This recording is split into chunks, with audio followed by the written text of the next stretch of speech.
अच्छा, आज बेटा हम सेकंड टेंस जो है उसको कर लेते हैं ताकि हमारा जो ग्रामर पोर्शन है वो भी आगे बढ़ता रहे और हम राइटिंग टास्क 2 के लिए अपने आप को तैयार कर सकें। सेकंड जो हमारे पास टेंस है that is present continuous tense.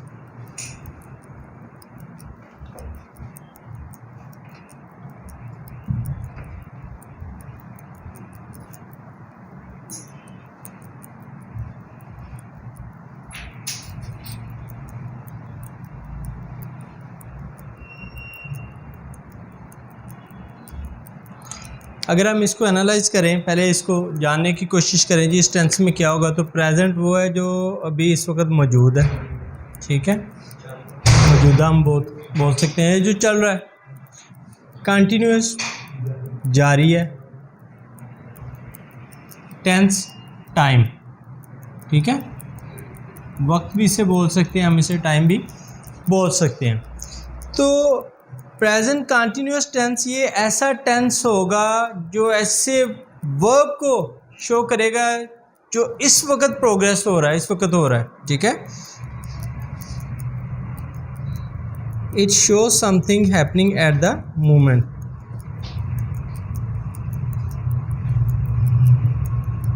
Something happening at the moment, इसी वक्त हो रहे एक चीज़ जिसके लिए हम इस टेंस को यूज़ करेंगे कि कोई भी ऐसी चीज़ जो इस वक्त मूव कर रही है, हो रही है करंट टाइम में, हम उसको इसमें शो कर सकते हैं। सेकेंडली इसको हम शो कर सकते हैं, यूज़ कर सकते हैं to show the trend. It can also be use to show the trend.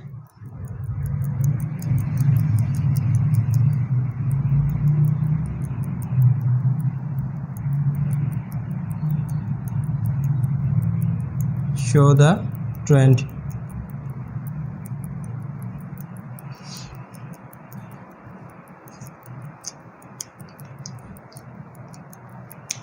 It can also be used to show something which gonna happen in a minute, जो अभी हुई नहीं लेकिन अभी होने जा रही है, थोड़ी देर में होगी, थोड़ी देर में स्टार्ट होगी, ठीक है। Can also be used to show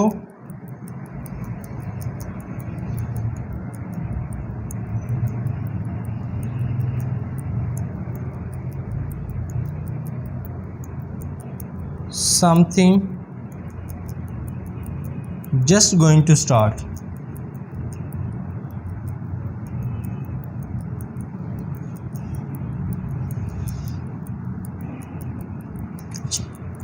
ये मैंने यहाँ पे 3 डिफरेंट चीज़ें लिख दी हैं जिसमें हम इस प्रेजेंट कंटिन्यूअस टेंस को यूज़ कर सकते हैं। अब उनकी मैं एग्जांपल आपको देने लगा हूँ। Like I am writing on a white board, ये पहले वाले की एग्जांपल होगी, वो चीज़ जो इस वक्त हो रही है। I am writing on a white board, action taking place at the time, ठीक है, ये उसके लिए हमने कह दिया। सेकंड क्या था, it can also be use to show the trend, trend को शो करने के लिए।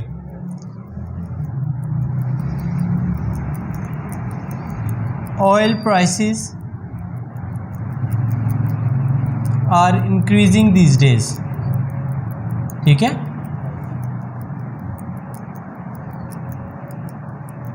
increasing these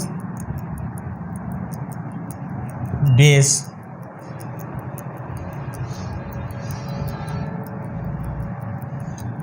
Everything is getting cheap, expensive, everything is getting expensive, सो ये भी ट्रेंड को शो कर रहा है, एक जनरल ट्रेंड है ना, ये ऐसी कोई चीज़ नहीं है जो उसी वक्त हो रही है, लेकिन उन दिनों में हो रही है। लाइक अगर हम बात कर लें कि ऑयल प्राइसेस आर इंक्रीजिंग, तो इसका मतलब भाई ये इंक्रीज़ कर रही है, हर महीने वो थोड़ा थोड़ा इजाफा करते जा रहे हैं। तो कोई ऐसी चीज़ नहीं है जो एक ही दफ़ा में हो रही है, इसी वक्त हो रही है, आज के दिन में हो रही है। ये एक ट्रेंड है पूरे का पूरा। उसको एक्सप्लेन करने के लिए भी हमने इसी टेंस को यूज़ किया हुआ है। जो करंटली काम हो रहा है उसके लिए भी हमने यही वाला यूज़ किया है। नेक्स्ट आई था can also be use to show something just going to start, अभी वो स्टार्ट होने वाली है या होने वाली है, अभी हुई नहीं। For example if someone comes to you and you are upstairs and you can say okay wait there I'm coming down, इसका मतलब आप अभी आए नहीं हो लेकिन आप अभी आने लगे हो नीचे, तो आप उसे कह रहे हो कि I'm coming down, just about to start है, just going to start, आपका जो नीचे आना है वो स्टार्ट होने लगा है। ठीक है, the value of dollar is going to decrease, going to decrease आपने कह दिया अभी हुई नहीं लेकिन होने वाली है, उसके लिए भी हम कर देते हैं। जैसे wait there I am coming down. ठीक हो गया। तो ये वाले इस तरीके से हम इन तीन चीज़ों को एक्सप्लेन करने के लिए इस टेंस को यूज़ कर सकते हैं। पहले आपको इसकी सिचुएशन का पता होना चाहिए कि किस सिचुएशन को हमने किस टेंस में एक्सप्लेन करना है। तो ये वाली जो तीन सिचुएशंस हैं, सिचुएशंस को हम प्रेजेंट कंटिन्यूस टेंस के अंदर एक्सप्लेन कर सकते हैं। अच्छा, अब अगर हम इसमें देखें कि इसको ट्रांसलेट कैसे करना है, इस टेंस के रूल्स क्या हैं, अब हम उस रूल्स की तरफ जा रहे हैं। पहला जो इसका रूल है, वेरी फर्स्ट जो इसका रूल है, बल्कि इसका फार्मूला हम डायरेक्ट लिखेंगे जिसमें मुकम्मल इसकी ट्रांसलेशन करने का तरीका जो है वो मौजूद होगा। सबसे पहले सब्जेक्ट होगा, इसमें सब्जेक्ट हम बोल देते हैं डूअर ऑफ अ वर्क, जो भी कोई काम कर रहा है वो सब्जेक्ट है। फिर हेल्पिंग वर्ब, इसमें जो हेल्पिंग वर्ब आ रहे हैं वो इज़, एम, आर आ रहे हैं। फिर वर्ब की फर्स्ट फॉर्म, फिर आईएनजी, फिर object and full stop in the end. ठीक है, तो ये इसकी बेसिक स्ट्रक्चर है जिसको यूज़ करते हुए हम इस टेंस में चीज़ों को ट्रांसलेट कर सकते हैं। अब फॉर एग्जांपल मैं यहाँ पे कहता हूँ I am teaching IELTS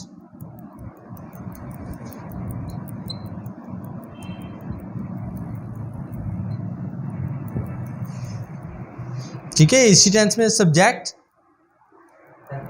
helping verb, ये हमारे पास सब्जेक्ट है, इसको इसके साथ हम लिंक कर सकते हैं। इट्स हेल्पिंग वर्ब,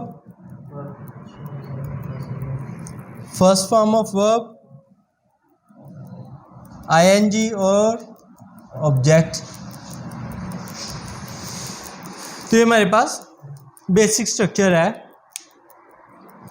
इस टेंस की। ठीक है, अब अगर हम बात करें, ये तो सिंपल था ना, एफर्मेटिव सेंटेंसेस जिसमें हम सिर्फ कोई चीज़ बात बताते हैं, कोई बात बता रहे हैं हम कि ये ऐसा हो रहा है। इसका जो सेकंड बन सकता है वो होता है नेगेटिव, जिसमें हम किसी चीज़ को निगेट करेंगे।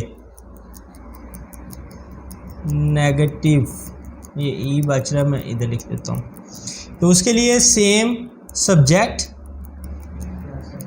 And there is one universal rule for every negative tense and that is not after the helping verb. Helping verb के बाद नोट लग जाना, ये यूनिवर्सल रूल है। ठीक है, अब इसमें हेल्पिंग वर्ब क्या है, is, am, are.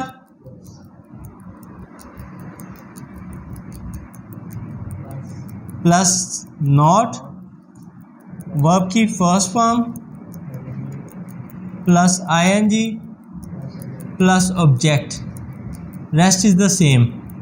Like I am not going home, I'm not going to Lahore, I'm not reading any book।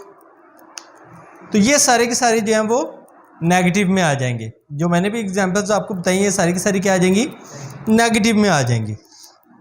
इसके बाद आ जाता है इंटेरोगेटिव। इंटेरोगेटिव में क्या होगा, क्वेश्चन पूछा जाएगा।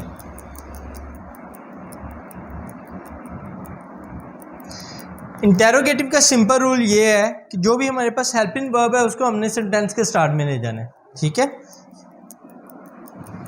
Is, am, are, subject.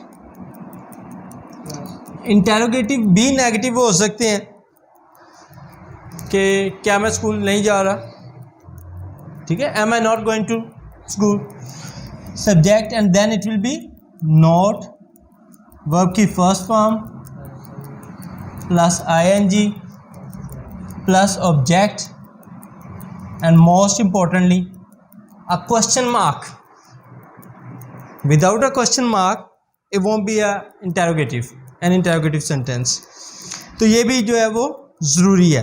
अच्छा, एक और चीज़ इसमें बच रही है जो अभी मैंने यहाँ पे नहीं मेंशन की हुई, like if there is an interrogative pronoun like what, where, when, who, whom, ये सारे के सारे क्या हैं, इंटेरोगेटिव प्रोनाउंस हैं जो क्वेश्चन पूछने के लिए यूज़ किए जाते हैं।